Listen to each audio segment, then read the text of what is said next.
अब की बार किसकी सरकार, सबके जहन में यही सवाल का जवाब मिल गया है। लेकिन उत्तराखंड की बात कर लेते हैं, जहां पर इतिहास बनाते हुए बीजेपी 48 सीटों के साथ फिर से सरकार बना रही है। ऐसा उत्तराखंड के इतिहास में कभी नहीं हुआ। लेकिन यह राजनीति का कमाल है, इसे आयरनी भी कहते हैं। पुष्कर धामी, जिनके नेतृत्व में, जिनकी अगुवाई में, जिनके चेहरे पर बीजेपी ने यह चुनाव लड़ा और जबरदस्त जीत हासिल की, वो खुद खटीमा से 6000 वोटों से हार गए हैं। तो पार्टी को जिताने वाला चेहरा खुद अपना चुनाव हार गया है। ऐसा नहीं है कि यह पहले नहीं हुआ, यह हुआ है सीपी जोशी के साथ। तो वो तो एक वोट से चुनाव हार गए, मुख्यमंत्री नहीं बन पाए। राजस्थान की बात है, हमने हिमाचल प्रदेश में भी देखा, जहां पर बीजेपी की तो सरकार बन गई लेकिन उनके मुख्यमंत्री पद के चेहरा खुद चुनाव हार गए। तो नया चेहरा तलाशना पड़ा था। शीतल, ये अपना ये राजनीति का कमाल भी है। यही हार गए और सबसे ज्यादा मुख्यमंत्री के रूप में सारे सर्वेक्षणों में लोकप्रिय कांग्रेस के जो नेता थे रावत, वो भी भाई एंटी इनकम्बेंसी को तोड़ा, 2 मुख्यमंत्री बदले, तब पुष्कर धामी को लेकर आए, एक युवा चेहरा पर भरोसा जताया। जनता ने पार्टी पर भरोसा जता दिया, चेहरे पर भरोसा नहीं जताया। ये कमाल हमारे लोकतंत्र में होते रहते हैं। और ये मतलब उत्तराखंड में जो हुआ है, ये भी बहुत दिनों तक याद किया जाएगा कि जो दोनों पक्ष प्रतिपक्ष दोनों अपना चुनाव हार गए और पार्टी जम के जीत गई। अभी समीर चैटर्जी मेरे सहयोगी प्रॉम्प्ट कर रहे हैं मुझे जी कि ये ममता बनर्जी के साथ भी हुआ था। जी ये ममता बनर्जी के खिलाफ तो चलिए पूरी ताकत लगा दी थी। पुष्कर धामी को वैसे टारगेट भी नहीं किया गया, पर बिल्कुल एप्ट एक उदाहरण दिया, बिल्कुल ताजा समीर ने। और ममता बनर्जी की पार्टी ऐतिहासिक रूप से जीती, इतनी सीटें वो किसी चुनाव में नहीं जीती थी और अपनी सीट नहीं जीत पाई। तो ये कमाल होता है और ये कमाल हुआ है हमारे यहाँ चुनाव में, लोकतंत्र में। पूरे उत्तराखंड के इलेक्शन को अगर देखिएगा तो धामी के कारण ही पूरा इलेक्शन जो है वो बीजेपी के पक्ष में टिल्ट हुआ है। यस, टिल्ट उनके कारण हुआ है। लेकिन ये मतलब ये बिल्कुल ही अजीबोगरीब सी स्थिति है कि धामी खुद हार रहे हैं जी। और पार्टी इतनी जबरदस्त तरीके से जीत रही। और उत्तराखंड में इसमें एक और चीज जोड़ दूं, हालांकि अब कांग्रेस की तो क्या चर्चा की जाए, 18 सीटों पर सिमट गई है। कांग्रेस का भी सबसे बड़ा चेहरा चुनाव हार जाता है, लाल कुआं से हरीश रावत चुनाव हार गए, और बीजेपी का सबसे बड़ा चेहरा चुनाव हार जाते हैं। ये उत्तराखंड की जनता का मानस टटोलना, उनकी नब्ज पकड़ना, देखिए कितना मुश्किल हो सकता है अनुराधा। बिल्कुल। और मतलब हरीश रावत मुख्यमंत्री का चेहरा थे, वो कैसे, मतलब वो भी हार गए, धामी भी हार गए। इसमें ये एनालाइज करना पड़ेगा कि उत्तराखंड की जो जनता है उसने किस विषय पर, किस चीज पर वोट दिया है। क्या सिर्फ मोदी जी को वोट दिया है? ये एक इम्पोर्टेंट सवाल है कि क्या सिर्फ और सिर्फ पार्टी ने भी बहुत अच्छा परफॉर्म नहीं किया है, मोदी जी को वोट दिया है। 3 या 3.5%। उसमें मानना पड़ेगा कि उत्तराखंड की में सैनिक ज्यादा होते हैं, तो मोदी जी को लगता है कि सिर्फ और सिर्फ नरेंद्र मोदी के नाम पर वोट मिला है, सिर्फ नरेंद्र मोदी के नाम पर वोट मिला है। या वोट दिया है पुष्कर सिंह धामी को भी, पर पुष्कर सिंह धामी के खिलाफ स्थानीय मुद्दे, कहीं खटीमा हमेशा फंसी हुई, अटकी हुई सीट मानी जाती थी बीजेपी के लिए। ये भी एक हकीकत है। ये है, वो भी है। कोटद्वार भी इस तरह की सीट कही गई है, उसमें खंडूरी चरण सिंह सापरा मेरे साथ कांग्रेस के राष्ट्रीय प्रवक्ता जुड़ गए हैं, आम आदमी पार्टी की प्रवक्ता भी जुड़ी है। लेकिन अभी आज आपका दिन है, थोड़ा सा पर मैं इंतजार करा रहा हूं। ये बेरहमी भी करनी पड़ती है कभी ना कभी पत्रकारों को।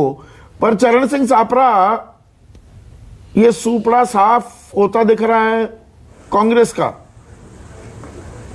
ये कहां आ गए हम? ये गाना गुनगुनाने लगे क्या?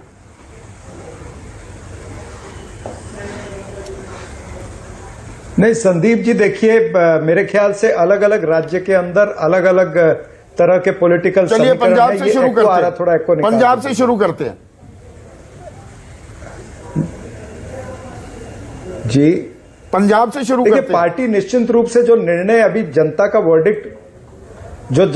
वर्डिक्ट जो आया है, उस जनता के वर्डिक्ट पर निश्चित रूप से आत्म परीक्षण करना पड़ेगा कि किस तरह से ये हुआ। ये एको आ रहा, जरा एको निकलवा दीजिए। हाँ हाँ, पीसीआर ठीक कीजिए एको को। इतने आप अपनी बात जारी रखिए, हम करवा रहे हैं ठीक। तो पंजाब की परिस्थिति पर निश्चित रूप से इस तरह का जो निर्णय आया है, इस तरह के नतीजे नहीं आने चाहिए थे। और इसके ऊपर राज्य स्तर के सभी नेता भी बैठेंगे और राज्य स्तर के नेता जो है वो केंद्रीय नेताओं को भी अपनी रिपोर्ट सबमिट करेंगे कि किस तरह से ये हुआ, आपसी कोई झगड़े थे, उस विषय से क्या मुद्दे थे, हमारे मुद्दे हम जनता तक लेकर के नहीं जा पाए, ये तमाम सारी चीजों पर आत्मनिरीक्षण जरूर होगा। जहां तक उत्तराखंड की बात है, मैं आपको बता दूं कि मैंने अभी पीसीसी ऑफिस में थोड़ी देर पहले बात करी थी। मैंने जानना चाहा कि भाई क्यों इस तरह से नतीजे आए हैं। हाँ। तो बताया गया कि कहीं ना कहीं 20 से 22 सीटें ऐसी है जो हम कम मार्जिन से हारे हैं और उतने ही मार्जिन से हार रहे जितनी वोट संख्या जो है आम आदमी पार्टी ले गई है। यानी कहीं ना कहीं आम आदमी पार्टी उत्तराखंड के इधर उन्होंने कांग्रेस पार्टी को नुकसान पहुंचाया है। वोट कटुआ पार्टी है आम आदमी पार्टी, वहां वोट पर कटुआ नहीं है, सरकार बनाने वाली पार्टी है। पार्टी पंजाब में आपका सुपड़ा साफ कर दिया, उत्तराखंड में अगर वो सत्ता से बेदखल करवाने का मादा रख रहे हैं। सुनिए ना, सुनिए तो राघव चड्ढा ने जो ताल ठोकी 2 दिन पहले एग्जिट पोल आने के बाद, सुनिए ना, हाँ पूरी बात करिएगा ना, सुनिए पहले, क्योंकि आपने एक शब्द इस्तेमाल किया तो मैं उससे जुड़ा हुआ सवाल आपसे पूछ रहा हूं। आपका सुपड़ा साफ कर दिया, झाड़ू लगा दी पंजाब में, उत्तराखंड में आपको हरवा दिया, तो राघव चड्ढा ताल ठोक रहे हैं कि हम राष्ट्रीय पार्टी बन गए, हम कांग्रेस का विकल्प बनेंगे अब केंद्र में।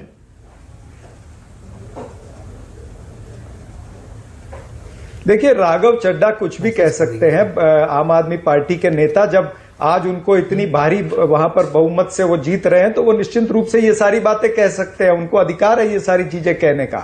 लेकिन मैं जो वस्तुस्थिति है वो आपको बता रहा हूं। उसी तरह से गोवा में भी ऐसे ही हुआ है। टीएमसी और आम आदमी पार्टी ने जो कांग्रेस पार्टी की वोटें काटी है, उस हिसाब से भारतीय जनता पार्टी को फायदा हुआ है। तो कहीं ना कहीं वहां के जो समीकरण है वो ये बताते हैं, मैं और कुछ नहीं कह रहा हूं, मैं ये कह रहा हूं कि वहां के समीकरण ये बताते हैं कि गोवा और उत्तराखंड के अंदर जो कांग्रेस पार्टी की हार आपको नजर आ रही है या भारतीय जनता पार्टी फिर उभर के सत्ता में आ रही है, उसमें कहीं ना कहीं आम आदमी पार्टी ने, और गोवा में आम आदमी पार्टी और टीएमसी दोनों ने उनको कहीं ना कहीं मदद की है, ये मैं कहना चाहता हूं। ये एको अभी भी आ रहा है भाई साहब, एको अभी भी आ रहा है, करवाते हैं अभी ठीक। एको आपकी हार की गूंज भी वैसे सबको सुनाई पड़ रही है। रीना गुप्ता आम आदमी पार्टी की प्रवक्ता मेरे साथ जुड़ी हुई है।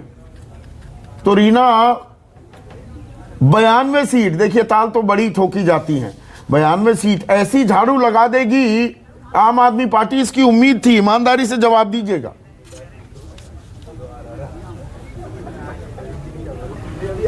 संदीप जी, बिल्कुल उम्मीद थी, बिल्कुल ईमानदारी से जवाब दे रही हूँ। जिस तरह का प्यार पंजाब की जनता में ग्राउंड पे दे रही थी, हमें पूरी उम्मीद थी कि इसी तरह की क्लीन स्वीप होएगी। हमें पता था कि दिल्ली के टाइप ही रिजल्ट निकलने वाला है पंजाब में। और जहां तक कांग्रेस का सवाल है संदीप जी, अभी देखिए, अभी भी ये अपनी ही दुनिया में रह रहे हैं। पिछली बार इनके गोवा के सारे एमएलए बिक के भारतीय जनता पार्टी में चले गए। कांग्रेस को कोई किसी और की जरूरत ही नहीं हराने की, कांग्रेस खुद कांग्रेस को हराती है। तो ये तो बिल्कुल साफ हो चुका है कि कांग्रेस जो है इस समय, अगर आप देखिए संदीप जी, कितना जबरदस्त एंटी इनकम्बेंसी था। चाहे आप नेशनल लेवल पे देख लीजिए, चाहे महंगाई का मुद्दा हो, बेरोजगारी का मुद्दा हो, इतने मुद्दे थे, लेकिन फिर भी कांग्रेस अपनी प्रेजेंस नहीं रजिस्टर करा पाई इन स्टेट्स में। और आम आदमी पार्टी ने जम के चुनाव लड़ा पंजाब में, पंजाब के लोगों ने पूरा प्यार दिया है। और अब हमें अगले 5 साल में जो हमने चुनावी वादे किए हैं पंजाब में, वो सारे वादे हमको पूरे करके दिखाने हैं। ठीक है, वो चुनौती तो है रीना, पर एक चीज मुझे बताइए, वादा पूरा करना है। एक मिनट, एक चीज मैंने क्यों कहा कि ईमानदारी से बताना उम्मीद थी क्या, वो दरअसल मैंने पूछा इसलिए कि 2017 में भी एग्जिट पोल्स ने आपको 70-80 सीटें दी, पल्ले हाथ आपके आई 20 सीटें। पर पिछली दफा आपने मुख्यमंत्री पद का चेहरा नहीं घोषित किया था और कहीं ना कहीं संदेश ये गया कि केजरीवाल ही मुख्यमंत्री तो नहीं बन जाएंगे पंजाब के, और शायद इस बात को खारिज किया लोगों ने। इस बार भगवंत मान का चेहरे कोई घोषणा करना 1 महीना पहले 18 जनवरी को आपने घोषणा कर दी थी चेहरे की, 20 फरवरी को चुनाव था। क्या भगवंत मान का चेहरा काम कर गया जो शायद 2017 में चेहरे का ना होना काम नहीं कर पाया था?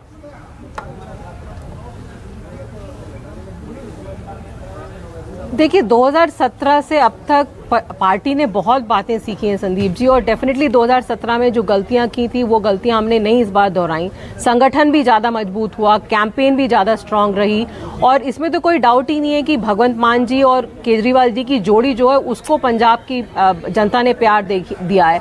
और आप देखिए किस तरह बड़े बड़े दिग्गज नेता जो हारे हैं और किस तरह के हमारे आम वॉलंटियर्स ने बड़े बड़े नेताओं को हराया है, चाहे चन्नी जी हो, चाहे सिद्धू जी हो, बादल परिवार हो, सब बड़े बड़े बरगद के पेड़ और आम औरतों ने इनको हराया है।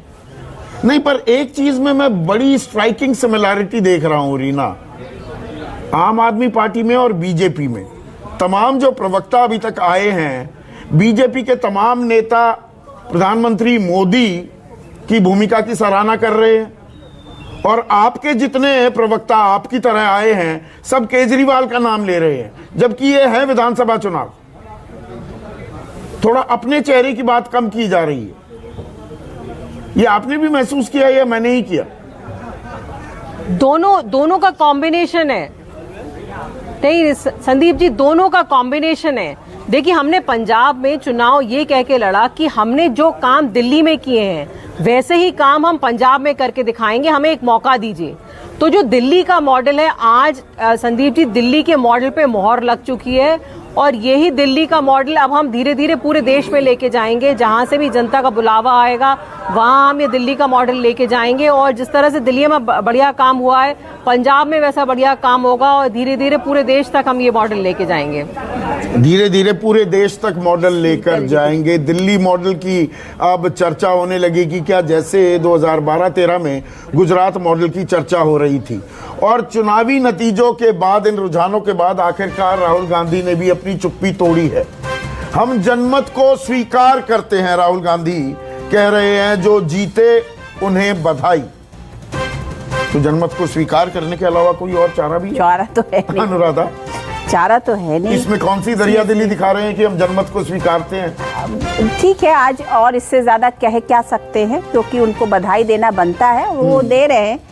लेकिन मैं पंजाब जो ये दिल्ली मॉडल की बात हो रही है, तो दिल्ली मॉडल में दिल्ली के एक छोटे सिटी स्टेट को संभालना एक बात होती है, लेकिन एक इतना बड़ा प्रदेश जिसके अपने बहुत सारे चैलेंजेस हैं, इंक्लूडिंग ट्रेजरी का challenge, including economic challenge, including border state होने का चैलेंज, उसके लिए आम आदमी पार्टी को अपनी बहुत बड़ी लकीर खींचनी पड़ेगी। और वो कैसे खींचेंगे, ये एक बहुत बड़ा चैलेंज है, बिकॉज ये आगे भी जा सकता है और पीछे भी लेके आ सकता है, ऐसा नहीं है। उत्तराखंड में भी तो केजरीवाल का ही चेहरा था, वहाँ भी मुख्यमंत्री के एक उम्मीदवार थे जिनकी छवि मान साहब से बेहतर है।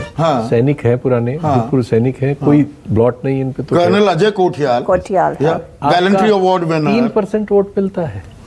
सेम वही स्कीम जो आपने वहां अनाउंस की, वही स्कीम आपने उत्तराखंड में अनाउंस की। तो निश्चित तौर पर इसमें क्या कारण पाते हैं आप? इनकी गूंज पंजाब में दिख रही है, या पंजाब में एक थकान हो गई थी? ऊब गए थे लोग कि भैया ये कांग्रेस और शिरोमणि अकाली दल बहुत हो गया। नहीं, वो अपने आप ही पिछले चुनाव में तो इनके गए बिना उन्होंने 4 MP दे दिए थे इनको। ये तो कभी कोई प्रचार करने भी नहीं गया था वहां। अब यहाँ पर उत्तर प्रदेश के, और सबसे ज्यादा उत्तर प्रदेश में जो घूमे हैं वो है मेरे सहयोगी राजीव रंजन। अपना बेहद ही लोकप्रिय कार्यक्रम करते हैं माहौल क्या है। और देखिए, लखीमपुर में 8 की 8 सीट, आगरा में 9 की 9 सीट, पीलीभीत में 4 की 4 सीट। और पीलीभीत लखीमपुर का मैं खास जिक्र इसलिए भी कर रहा हूं, 3 अक्टूबर को जो वो तस्वीरें देखी, भयावह तस्वीरें थी कि 4 किसानों को रौंद दिया गया, और उसमें नाम आता है, मुख्य आरोपी बनते हैं देश के गृह राज्य मंत्री अजय मिश्रा टेणी के बेटे आशीष मिश्रा मोनू, और 129 दिन जेल में भी रहना पड़ता है। 4 किसानों को रौंदा, 4 महीने में जमानत भी मिल जाती है। तो भाई ये नाराजगी क्या करेगी? पर ये नाराजगी तो कहीं दिखी नहीं। देखिए संदीप, समाजवादी पार्टी की नाव वहीं डूबी जहां पानी कम था। जहां आप पहले फेज में देखिए, अभी तक जो रुझान आ रहे हैं पहले फेज में 44 सीटों पर भारतीय जनता पार्टी आगे दिखाई दे रही है, जबकि पूरा गठबंधन समाजवादी पार्टी का गठबंधन का जो चुनाव है वो खड़ा ही हुआ था पहले फेज से, जब ये हुआ कि भारतीय जनता कि जाट और मुसलमान साथ हो जाएंगे, नुकसान हो गया। हाँ। तो भारतीय जनता पार्टी को वही नुकसान नहीं हुआ। पीलीभीत आप देखिए, पीलीभीत की सारी सीटें, लखीमपुर की सारी सीटें, पीलीभीत में सिख मतदाताओं की संख्या बहुत ज्यादा है 2 सीटों पर, लखीमपुर में सारी सीटें जीत जाते हैं। मूल बात यह है संदीप, इससे पहले कि मैं इस चुनाव में सबसे बड़ी चीज जो मैं तो कभी सोचा नहीं था सपने में, और मुझे यकीन है बहुत सारे लोग नहीं सोचे होंगे, कि बहुजन समाज पार्टी जिसकी 4 बार मुख्यमंत्री मायावती हैं, वो बहुजन समाज पार्टी उत्तर प्रदेश के एक चुनाव में खाता नहीं खोल पाएगी। चौथे नंबर पर खाता नहीं खोल पाएगी। वो जो एक सीट आप देख रहे हैं वो रसड़ा के उमाशंकर सिंह की है, बलिया के, वहां बीएसपी नहीं जीती है। उमाशंकर सिंह साल भर में 15,000 लोगों को वैष्णो देवी की यात्रा कराते हैं, अजमेर की दरगाह में ले जाते हैं, हजारों लड़कियों की उन्होंने शादी की है, और अपने व्यक्तिगत खर्चे से मैं कहता हूं कि किसी सरकार की योजनाओं से उतना विधानसभा क्षेत्र में कोई जनता लाभान्वित नहीं हुई है जितना उमाशंकर सिंह ने अपने व्यक्तिगत खर्चे से उस विधानसभा के लोगों को लाभान्वित किया है। तो बीएसपी इस चुनाव में 0 सीट पर है। आप तो एक और बड़ी हेडलाइन जो अभी कोई नहीं कह रहा है, हेडलाइन ये भी है कि एक राष्ट्रीय दल होने का दम भरने वाली पार्टी, उसका अस्तित्व ही खत्म होने जा रहा है क्या? और मायावती के सक्रिय और जिंदा रहते उत्तर प्रदेश में बहुजन समाज पार्टी को 1 सीट नहीं मिलेगी, मैं ये कभी सोच नहीं सकता था। उत्तर प्रदेश में ये कोई नहीं सोच सकता। अब आते हैं बाकी 4 सीटों पर। ये जो 2 अन्य आपको दिखाई दे रहे हैं, ये रघुराज प्रताप सिंह हैं, और वो बगल वाली सीट से जो अपने आदमी को लड़ाते हैं, बाबागंज से विनोद सोनकर को, वो ये 2 सीटें रघुराज प्रताप सिंह और विनोद सोनकर की हैं। और कांग्रेस पार्टी के जो 2 आप देख रहे हैं, उसमें एक आराधना मिश्रा है जो प्रमोद तिवारी की बेटी है, वहां कांग्रेस पार्टी नहीं है, वो प्रमोद तिवारी की सीट है जो 10 बार से जीत रहे हैं। तो कोई भी पार्टी तो लड़ी ही नहीं समाजवादी पार्टी और भाजपा के सामने। दूसरी बात, जो हम जमीन पर घूम करके ये देखते थे, हमें लगता था कि भारतीय जनता पार्टी 235-40 के आसपास होगी, और मुकाबला कड़ा है पर एज थी कि निकल जाएंगे। मुझे लगता था कि भारतीय जनता पार्टी अकेले दम पे 200, 205, 195, 210 के पास रहेगी। ये मैंने एग्जिट पोल के दिन भी बोला था, लेकिन मुझे ये कतई अंदाजा नहीं था कि बीएसपी का ये हाल होगा। कांग्रेस के बारे में बीएसपी का कमजोर होना, शीतल, क्या सीधे सीधे बीजेपी के फायदे में तब्दील हुआ? बिल्कुल ही नहीं, बीएसपी और कांग्रेस दोनों का कमजोर होना भाजपा के खाते में जुड़ा। बीएसपी की पहली रैली आगरा में हुई, मायावती जी ने की, 80-90 हजार आदमी थे वहां, और बहुत सारे लोगों ने कहा कि यहां जो लड़ाई है मथुरा में भी और आगरा में भी बीएसपी की है। हम लोग गए थे साथ साथ, लेकिन वहां 1 सीट नहीं मिली। तो ये पार्टी डेसिमेट हुई, 22% से 12% पे आ गई है, 10% वोट हो सकता है। अभी आखिरी आंकड़ा नहीं पता, कि ये दहाई का आंकड़ा भी ना छुए इनका वोट शेयर। हाँ, अब वो आ जाए डिटेल्स तो पता चले। लेकिन कांग्रेस 7% भी नहीं, 3% पे आ गई। ये सारा वोट शिफ्ट हुआ, चूंकि हम में से जो भी फील्ड में जा रहा था, उस सपा और ये चूंकि आमने सामने का चुनाव था, तो इन्हीं दोनों को देख रहा था। लेकिन इनको मानता था कि बीएसपी 17-18% वोट तो आएगा ही, 4-5% घट जाएगा। ये 10% घटेगा, ये अनुमान से परे था। शरद, लेकिन मेरा ये सवाल है, राजीव अगर बताएं कि ये बीएसपी का वोट जेन्युइन घटा है या बीएसपी ने अपना वोट ट्रांसफर किया है? देखिए सर, इसमें मेरा ये कहना है, भारतीय जनता पार्टी की सरकार के लाभार्थियों, जो उनकी लाभार्थी योजना है, जो फायदा हुआ है, उसने उत्तर प्रदेश में जाति की सीमाओं को बहुत तोड़ने का काम किया है। मैं बहुत सारी दलित बस्तियों में गया। ये ठीक था कि उनका एक अटैचमेंट मायावती से था, लेकिन वहां ऐसे लोग भी कहने वाले थे कि इस सरकार में भी हमें बहुत कुछ मिला है, और इस सरकार ने कोई ज्यादती, इस सरकार में किसी के साथ अन्याय, या इस सरकार में होता क्या था, पहले मायावती की सरकार में दलित एक्ट, जो एक्ट लगता था, उससे बहुत सारे लोगों को प्रॉब्लम थी। समाजवादी पार्टी की सरकार में कुछ दूसरा ही मसला हुआ करता था। ये 5 साल जो दलित बस्तियों में लोगों ने एक्सपीरियंस किया, और मुझे ये लगता है कि मायावती का पूरा वोट झाड़ू लगा करके भारतीय जनता पार्टी ले गई। तो ये मायावती का बहुत कमजोर लड़ना और भारतीय जनता पार्टी का उसके वोट को अपने हिस्से में शामिल कर लेना, अब मेरे हिसाब से अप्रत्याशित तौर से 30-35 सीटें भारतीय जनता पार्टी को ज्यादा ले जाता है। और इसमें एक मिनट में पश्चिम उत्तर प्रदेश की जो बात कर रहे थे, मैं थोड़ा उसको कंटिन्यू करना चाहूंगा, क्योंकि आरएलडी के प्रवक्ता इंद्रजीत सिंह भी हमारे साथ जुड़ गए हैं।